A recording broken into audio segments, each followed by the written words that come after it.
Nelson gimana? Bang Ino bisa nanggapi juga, tapi kita ke Bang Nelson dulu ya. Bang Nelson, 200 juta, satu naik 2 kali lipat. Kalau dari Abang lebih baik sejahtera dulu masyarakatnya begitu ya, warganya ya. Apa konsep yang luar disuguhkan? biasa ini ya. Jadi bagaimana menjadikan Jakarta aman, rakyatku nyaman.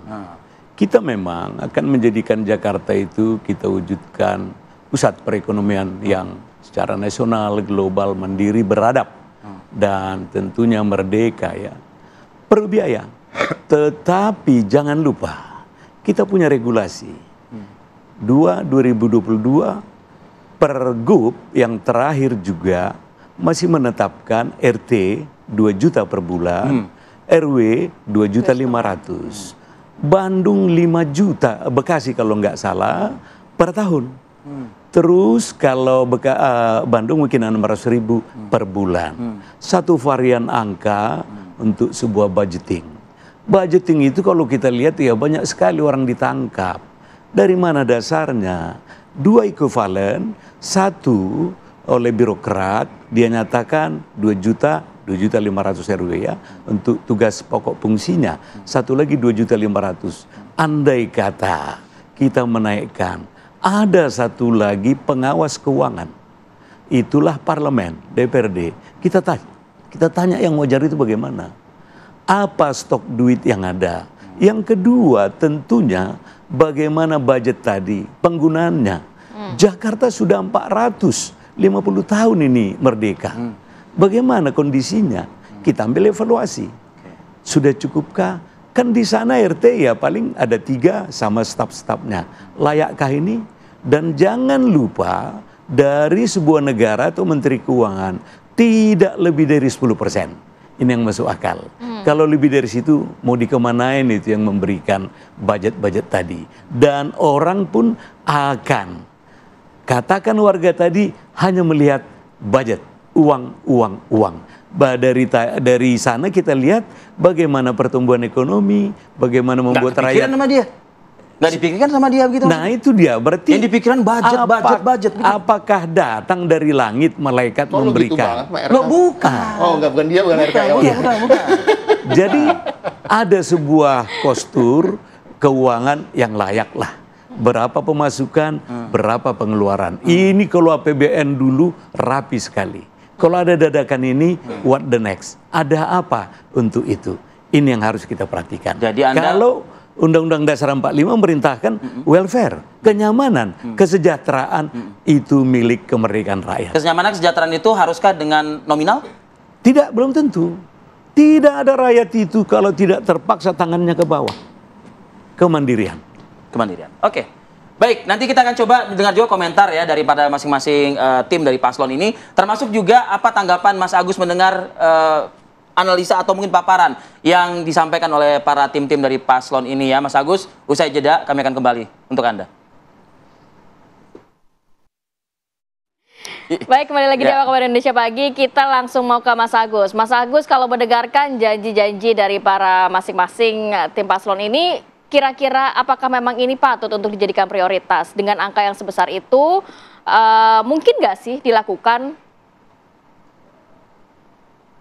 Sebelumnya selamat pagi semua tim sukses, semoga lancar semua ya, meskipun belum mulai gitu. Amin. Jadi pertama-tama saya melihat gini, di kita itu yang susah kan pengawasan dan penegakan hukum. Nah dari beberapa ini tiga-tiganya punya program yang menurut saya itu menjadi sumber korupsi nantinya kalau dijalankan. Karena sulitnya pengawasan. Tadi dari calon yang pertama kan 100-200 juta per tahun. Itu mudah sekali dikorupsi. Kenapa saya katakan gitu? Saya punya pengalaman tahun lalu ketika Anies Baswedan punya program menaikkan gizi 12,5 juta, 12.500.000 per kepala per anak untuk peningkatan gizi. Itu yang digunakan setelah saya investigasi hanya 5 juta. Karena dari jenis makanan yang diberikan hanya roti dengan buah itu yang harganya saya hitung itu mungkin nggak sampai 5.000. Padahal 12.500, jadi 7.500 itu menguap. Saya tanya siapa pengawasnya, lurah dan kepala dinas kesehatan. Nah ini harus dipikirkan bagaimana mengawasinya 100-200 juta ini lalu bagaimana variabelnya yang akan diambil. Kemudian kalau yang tadi Mas Pram dan Rano itu kan untuk kelas menengah atas RT/RW, pengamanan. Dan yang memang saya teringat ketika Ahok itu ada RPtra. Di situ itu menjadi sangat berguna. Saya menyesal kenapa tiba-tiba hilang itu ya. Kalau itu mau diteruskan itu bagus sekali. Karena RPtra saya selalu katakan itu menjadi program KB masa kini. Kenapa saya bilang program KB? Karena RPtra itu akan terlokasi di daerah-daerah kumuh, di mana rumah-rumah peta. Di situ satu keluarga kumpul anak cucu dan sebagainya. Lalu yang laki-laki tidak punya pekerjaan, ya pekerjaan serabutan, pulang rumah bikin anak, pulang rumah bikin anak. Nah, kalau ada RPtra itu, dia akan berkegiatan di RPtra itu. Ya kan, olahraga, ngobrol, ngopi. Jadi pulang sudah lelah, capek, tidur dia. Tidak bikin anak terus. Nah, ini salah satu program KB zaman sekarang. Kalau itu diterapkan, itu bagus sekali. Saya mendukung soal RPtra, lalu ada RTH dan sebagainya lah. Yang saya tidak dukung program Mas Pram yang ini jalur motor sendiri. Itu ribet bagaimana bangunnya. Itu juga nanti proyeknya pasti dikorupsi. Dan ngatur karena Pak Mulyono, Pak Presiden sudah membiarkan ojek itu berserakan di Jakarta, ya akhirnya sudah tidak bisa dikendalikan. Dulu diperlukan karena untuk suara. Nah sekarang bagaimana mengatur mereka? Itu yang perlu nanti saya sampaikan saja. Kemudian tuh yang paslon ketiga, selamatkan keluarga. Ya, itu selamatkan keluarga dengan makan gratis atau apa itu sekali lagi itu sangat riskan dengan korupsi. Itu saya sudah lakukan di RW saya. Itu akhirnya bisa setelah saya bicara dengan gubernur waktu itu Anies dan juga yang sekarang PJ itu bisa dilakukan dan sekarang 12.500 macam-macam sudah ada daging, ada telur dan sebagainya. Nah, semua itu sebetulnya tiga-tiganya belum menyentuh problem di DKJ Jakarta saat ini, yaitu apa? Air bersih. Ya, belum ada yang mau air bersih. Air bersih di Jakarta itu sangat langka dan mahal. Karena kalau yang tidak bagian di Jakarta Utara, Jakarta Barat itu harus beli.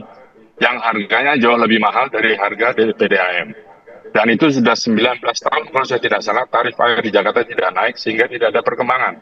Hari ini sudah dikuasai grup Moya, grupnya Salim untuk itu, tapi belum terlihat bagaimana perencanaannya. Jadi saya pikir air bersih jadi karena sekarang semua orang ngebor itu land subsidence Jakarta turun begitu cepat, ya kan? Nah terkait juga banjir, ini sudah mulai hujan, tadi malam sudah hujan, lalu macet. Saya dari kantor saya di Sudirman ke rumah saya di Pondok Labu 3 jam, total semua jalur macet tadi malam, ya kan? Nah itu bagaimana? Ya kan? Artinya apa? Harus ada program angkutan umum yang saya belum lihat. Di zaman Anies itu sudah ada Jaklingko dan itu berhasil menurut saya, tetapi masih sedikit rutenya. Tolong itu dibuatkan yang lengkap supaya tidak tercampur yang transportasi yang kecil, menengah, atas dan lalu yang massal yang seperti MRT, LRT dan KRL Jabodetabek. Itu mesti diatur ya supaya jalan. Itu saja. Oke,